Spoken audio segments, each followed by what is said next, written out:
และอาหารการกินไข่และซองหน่วยเศร้าเด้อ3 หน่วยเศร้าใช่ดอกไข่ลูก3 หน่วยเศร้าพันระเบียบไม่เนาะเพิ่นวางระเบียบไม่รถจักรได้ภาคเด้อ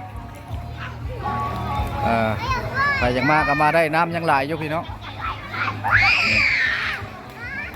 น้ำยังหลายอยู่ฝนมื้อนี้ก็บ่ไหลบ่ได้เป็นวันจันทร์เนาะเห็นวันเสาร์วันอาทิตย์นี้อาจสิไหลกว่านี้เนาะน้ำอยู่นี่เลือกเติบได้พี่น้องค่าตีนรถแล้วมัน50,000คือเก่าเนาะอันนี้น้ำไหลออกจากปากถ้ำเนาะคือกระห้วยน้ำใสแข่งข้าวม้วนเฮาทางไปทาดนังพรหรือว่าบ้านด้อยนาสีเนาะหรือว่าด้อยม่วงไปฮ้อนแล้วออกมาเนาะสนุกสนานลิ้นน้ำได้พี่น้องน้ำใสนะออกมารถ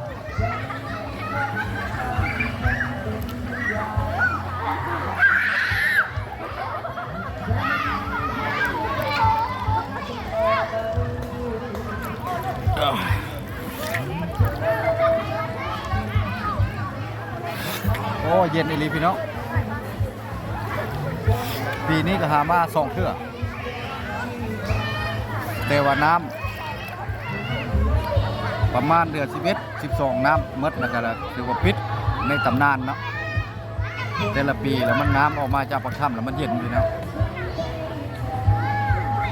น้องๆคนลิ้นย่างสนุกสนานเนาะตูบก็ยังว่างไรเด้อพี่น้องเด้อตูบแขกบนท่านหลายยังตูบยังว่างหลายเนาะ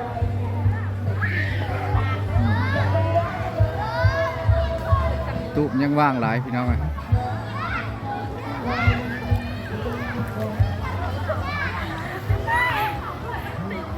บ่แปลงละย่างเอาบ่ได้ใส่ตีรถน้ำเพียงนี่เลยนี่เพียงเอิกนี่เพียงเอิกน้ำนี่พี่น้องแต่ว่าบริบหัวเนาะ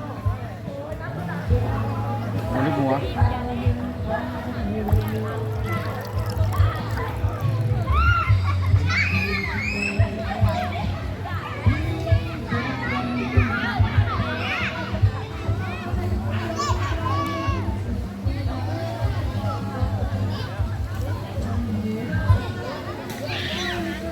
เด็กน้อย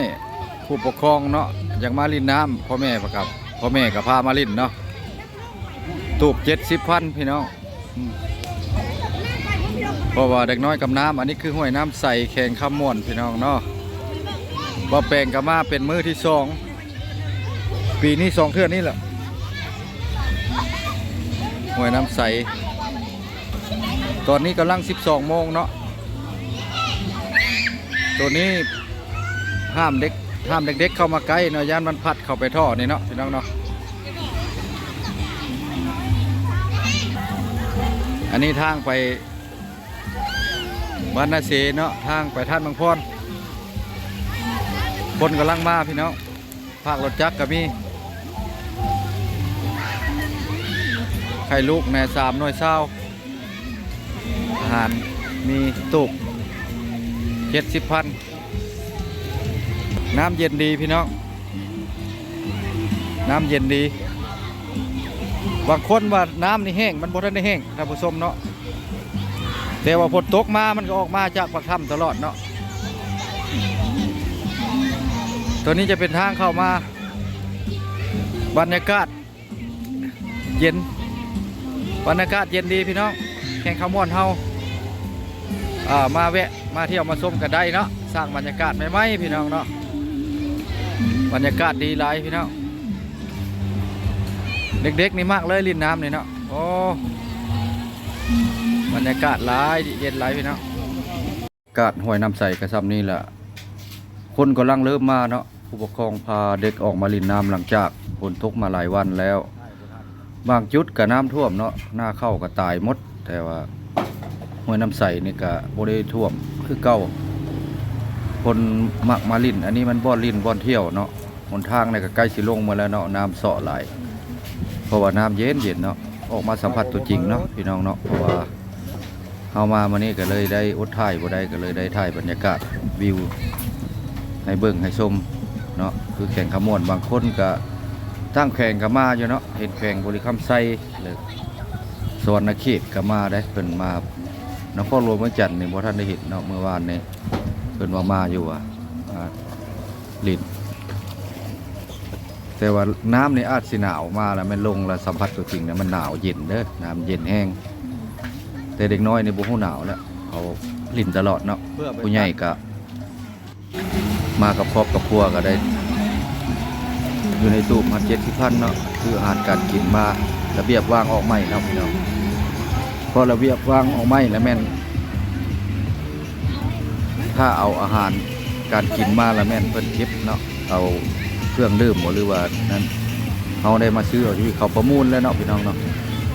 เพราะว่าเขตเพิ่นเนาะประมูลมาขายเครื่องชาวบ้านเพิ่นนั่นแหละมาประมูล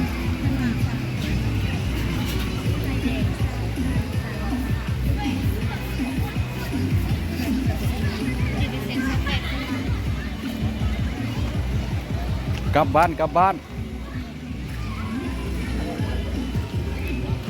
ภาครถ10,000 กีบรถจักรรถใหญ่20,000 กีบพี่น้องระเบียบขึ้นไม่ค่าตู้แล้วแม่น70,000เนาะค่าอาหารแล้วแต่เขาสั่งเด้อนี่ทางออกโอ้มื้อนี้คนบ่หลายบ่ได้วันจันทร์เนาะบรรยากาศก็คึกคืนพี่น้องคนกำลังมาเนี่ยผู้ชีวิตก็มีบ่เนี่ย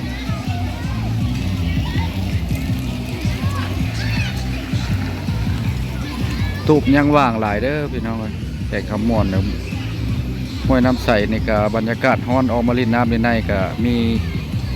2-3 จุดเนาะถ้าพลังแต่ว่าส่วนมากเขาจะมาห้วยน้ำใสนี่เนาะเพราะว่าน้ำมันใสดีเนาะพอแปลงบริภาครถมันในรถอยู่นี่เนาะ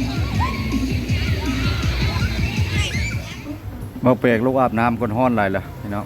โอ้เย็นในรีน้ำเนี่ยเย็นปอเตอปาดน้ำออกจากตู้เย็นพี่น้องเย็นขนาดเลยโอ้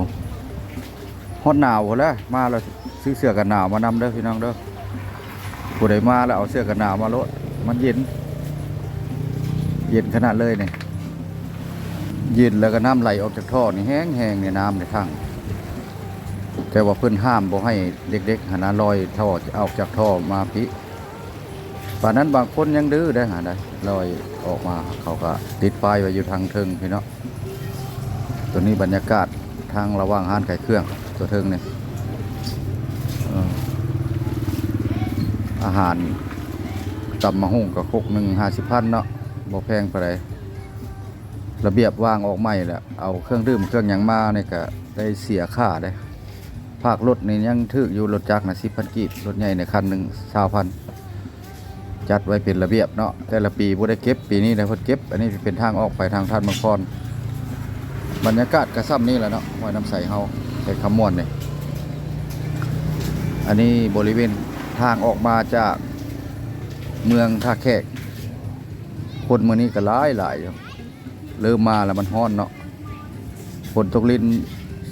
หลายมาหลายมื้อหลายวันแล้วก็มื้อนี้ก็เป็นวันจันทร์ก็คนก็เริ่มออกมาลินมาเที่ยวมาชมกันเนาะเฉพาะห้วยแค่ละกายมาบ่ได้ถ่ายให้เบิ่งเพราะว่าคนบ่มีเนาะป่าบ่ได้น้ำมันหลายโพดเพิ่นหาป่าบ่ได้